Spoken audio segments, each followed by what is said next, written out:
जोरजोरात आपल्याला आभाळ गरजण्याचा आवाज येत आहे मैत्रिणींनो. कितीही पाऊस पाणी असो, पावसा पाण्यात का होईना आपल्या चित्राबांना तर काय उपाशी ठेवता येत नाही आहे. त्यांना पावसात का होईना चारा पाणी आणून त्यांना खायला द्यावा लागतोय. आता कुठे खाते ते आपल्या गाया, पण थोड्या वेळामध्ये ना घास कापायला जावं लागणार आहे. कितीही पाऊस पाणी असो, पावसात का होईना घास कापायला जावं लागतं. आणि बघा इकडं आपली हनीबनीची जोडी देखील पावसात भिजून आली, गारटलेली आहे आणि आता निवांत आपल्या शेडमध्ये बसलेले आहे. भिजली का हनीबनी?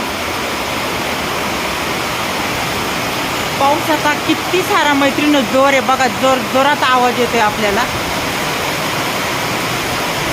पाणी पाणी होतं, एवढा सारा पाऊस चाललेला आहे.